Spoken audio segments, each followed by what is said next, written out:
នេះគឺជាវរៈសេនីយ៍ហ៊ុនសុងជាមនុស្សតែមួយដែលបានចាប់ខ្លួនមនុស្សទាំងពីរនាក់គឺបនសំណាងនិងសុកសំឿនលោកវរៈសេនីយ៍លីរ៉ាស៊ីជាអ្នកជួយគាត់ហើយជាអ្នកប្រាប់ឲ្យបនសំណាងនិយាយដូចក្នុងចម្លើយសារភាព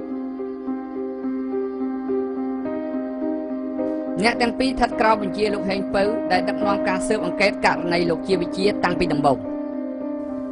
Many senior police officers ក្រៅពីកម្លាំងចេញមុខធម្មតាមន្ត្រីប៉ូលីសជាន់ខ្ពស់នៅកម្ពុជាមួយចំនួនមានកម្លាំងក្រោមបង្កប់ផ្សេងទៀតដែលគេហៅថាកម្លាំងសម្ងាត់មនុស្សទាំងនេះគឺទទួលខុសត្រូវក្នុងការអនុវត្តការងារក្រៅផ្លូវការដែលគេហៅថាការងារអាក្រក់កិច្ចការនេះមានតាំងពីការជួញដូរអាភៀនជួញដូរមនុស្សជាប់ពាក់ព័ន្ធក្នុងការចាប់ចម្រិតនិងការធ្វើឃាតអាពួកអន់សិតតែពួកឃាតករដៃដល់នៅពេលដែលបាញ់ខ្ញុំរត់ទៅប្រហែលជាដួល10ម៉ែត្រដួលខ្ញុំដួលហ្នឹងគេយករូបថតមកឲ្យខ្ញុំមើលខ្ញុំថានឹងហើយកដាលនេះមិនវាទៅពៅនឹងយ៉ាងតែជើងមួយខាងទៀត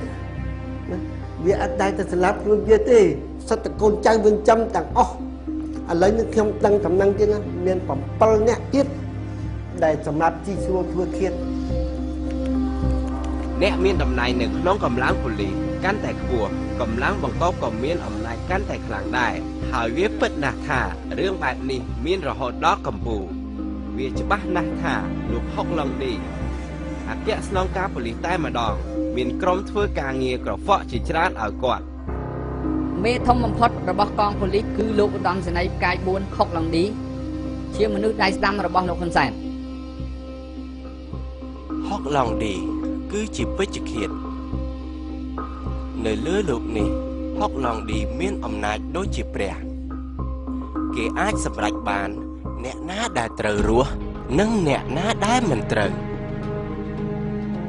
បើសិនជាគេសម្រេចថាអ្នកអាចរស់បាន1ម៉ោងពេលនោះអ្នកនឹងអាចរស់បាន1ម៉ោងពេលដែលគេចង់ធ្វើអីហ្នឹងគេប្រជុំគ្នាដូចហុកឡុងឌីហៅមកប្រជុំអញ្ចឹងមានហេងពៅមានអីអញ្ចឹងទៅដែលដៃដល់ចិត្តដូចថាខ្លាំងហ៊ានគេប្រជុំអញ្ចឹងទៅបានគេបន្តមកដូចឲ្យគេឲ្យហេងពៅហ្នឹងរកក្មេងៗដែលចេញទៅធ្វើកម្មព្រាមទៅបើតែពី3នាក់អញ្ចឹង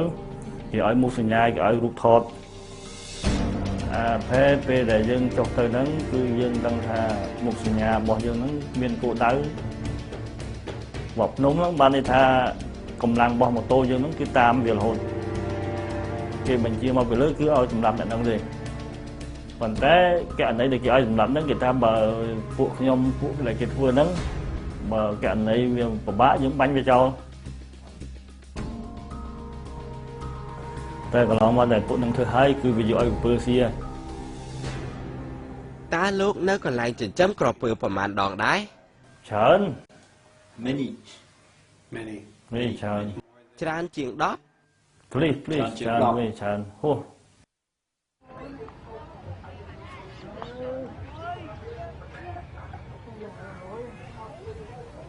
La vie dans Cambodia ជីវិតរបស់ប្រជាជនកម្ពុជាម្នាក់មានតម្លៃស្មើនឹងជីវិតសត្វមាន់មួយក្បាលនៅស្រុកបារាំងជីវិតរបស់ឆ្កែមួយក្បាលមានតម្លៃជាងជីវិតមនុស្សម្នាក់នៅស្រុកខ្មែរនៅស្រុកបារាំងគេនឹងចាប់អ្នកបើអ្នកសម្លាប់ឆ្កែ